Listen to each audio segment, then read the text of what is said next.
जो कि इन वीडियो क्लिप में असां 14 सिपारे में सूरह नहल आहे जंहिंजा 16 रुकू आहिनि उनजे पहिरें खां 5 रुकू ताईं जो सिंधी तर्जुमो कंजुल ईमान ॿुधंदासीं। बिस्मिल्लाहिर्रहमानिर्रहीम। इजो अल्लाह जो हुकुम आयो पोइ उन जी जल्दी न करियो। पाकाई आहे संदसि ऐं बरतर बुलंद आहे मुशरिकनि जे शिरक खां मलाइकनि खे नाज़िल करे थो ईमान जी जान याने वही सां पंहिंजे जिन बाननि ते वणेसि। हिन बाबति त ड्रेजारियो त मूंखां सवाइ को बि इबादत जो लाइक़ु न आहे।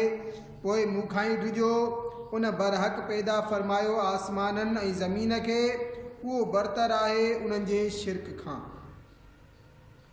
उन माण्हूअ खे हिकु साफ़ कतरे मां पैदा कयो पोइ तॾहिं उहो खुलियल झगड़ालू आहे ऐं चौपाया पैदा कयईं तव्हांजे वास्ते। उन्हनि में गरम पोशाक ऐं ॿिया नफ़ा आहिनि ऐं उन्हनि मां खाओ बि था ऐं तव्हांजो उन्हनि में सींगार आहे। जॾहिं शाम जो उन्हनि खे वापसि आणियो था ऐं जॾहिं चरण वास्ते छॾियो था ऐं उहे तव्हांजो ॿार खणी वेंदा आहिनि अहिड़े शहर जी तरफ़ जंहिं ताईं तव्हां पहुची न सघो मगर सख़्त तकलीफ़ सां। बेशक तव्हांजो रब निहायत महिरबान रहम वारो आहे। ऐं घोड़ा ऐं खच्चर ऐं गॾ तव्हांजी सुवारी ऐं ज़ीनत जे वास्ते ऐं उहो पैदा फ़रमाईंदो जंहिंजी तव्हांखे ख़बर न आहे।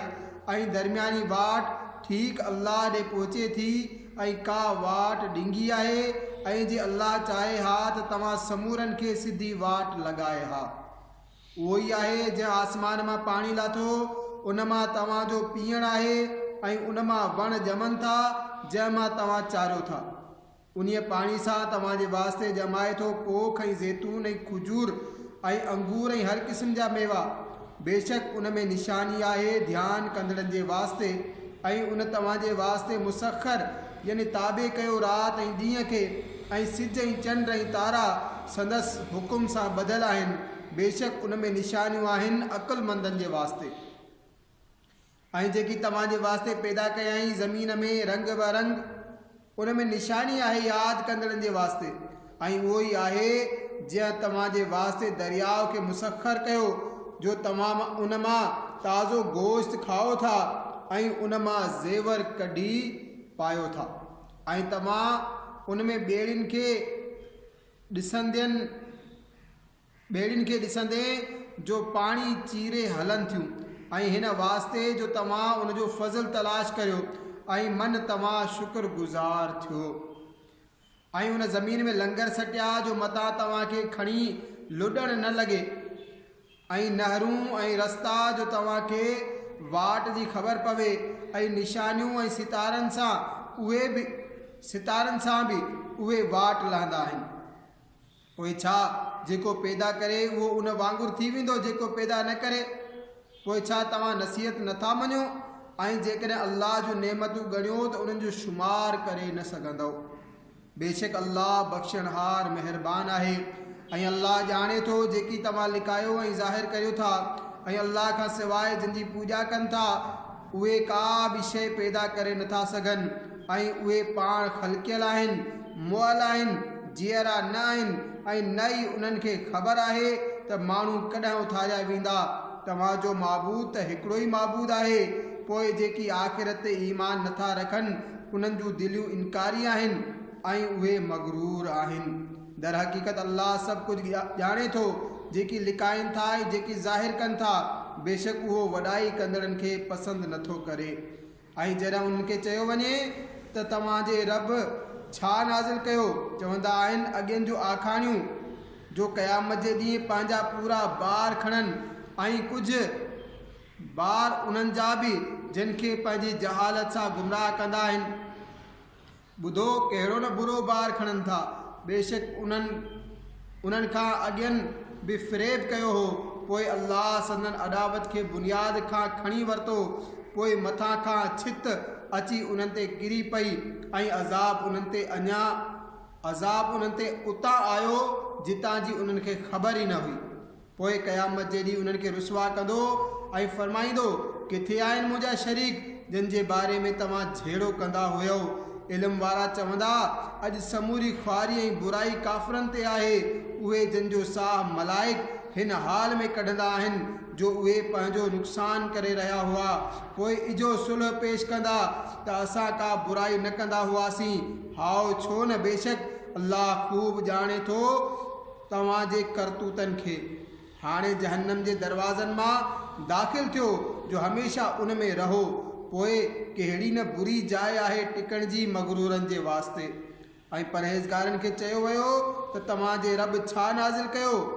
चवण लॻा, चङाई। जन हिन दुनिया में चङाई कई उन्हनि जे लाइ भलाई आहे ऐं बेशक आख़िरत जो घर सभ खां बहितर आहे। ऐं ज़रूर कहिड़ो न सुठो घर आहे परहेज़गारनि जो। टिकण जा बाग आहिनि जिन में दाख़िल थींदा, उन्हनि जे हेठां नहरूं जारी आहिनि। उते खेनि उहो समूरो मिलंदो जेकी घुरंदा। अल्लाह अहिड़ीअ तरह परहेज़गारनि खे इनाम ॾींदो आहे, उहे जिन जो मलाइक साह कढंदा आहिनि सुठाई ऐं सफ़ाईअ में। हिन तरह चवंदे त तव्हां ते सलामती हुजे, जन्नत में वञो। पंहिंजे अमलनि जे एवज़ कहिड़े इंतज़ार में आहिनि मगर हिन जी त उन्हनि ते मलाइक अचनि या तुंहिंजे रब जो अज़ाब अचे। उन्हनि खां अॻियनि बि ईअं ई कयो हो ऐं अल्लाह उन्हनि सां को बि ज़ुल्म न कयो। हाओ उहे पाण सां पाण ई ज़ुल्म करे रहिया हुआ। पोइ उन्हनि जा बुरा अमल उन्हनि खे पहुता ऐं उन्हनि खे घेरे में वरितो जंहिं ते हू ठठोलबाज़ी कंदा हुआ। ऐं मुशरिक चवण लॻा, अल्लाह चाहे हा त उन खां सवाइ कंहिंजी बि पूॼा न करियूं हा, न असां ऐं न असांजा अबा ॾाॾा, ऐं न उनखे छॾे करे असां का शइ हराम ठाहियूं हा। उन्हनि खां अॻियनि बि अहिड़ीअ तरह कयो। पोइ रसूलनि जे ज़िमे त फ़क़ति साफ़ पहुचाए छॾणु आहे ऐं बेशक हर उम्मत में असां हिकु रसूल मोकिलियो। हीअ त अल्लाह जी पूॼा करियो ऐं शैतान खां बचो। पोइ उन्हनि मां कंहिंखे अल्लाह वाट ॾेखारी, कंहिं ते गुमराही साबित थी। पोइ ज़मीन में घुमी फिरी ॾिसो त कूड़ो सम्झंदड़नि जो कहिड़ो हशर थियो। जेकर तूं उन्हनि जी हिदायत जो हिर्स रखंदो हुजी त बि अल्लाह हिदायत न कंदो आहे जंहिंखे गुमराह करे, ऐं उन्हनि जो को बि मददगार न आहे। ऐं उन्हनि अल्लाह जा कसम खया पूरी ताक़ीद सां त अल्लाह मुअल न उथारींदो। हाओ छो न, सचो वाइदो उन जे ज़िम्मे ते आहे, पर घणा माण्हू नथा ॼाणनि। हिन लाइ त उन्हनि खे खोले ॿुधाए जिन ॻाल्हियुनि में उहे झेड़ो कंदा हुआ, ऐं हिन जे वास्ते त काफ़र पक कनि त उहे कूड़ा हुआ। जेका शइ असां चाहियूं उनखे असांजो फ़रमाइणु उहो ई हूंदो आहे। जो असां चऊं थी वञ त उहा फ़ौरन थी पवंदी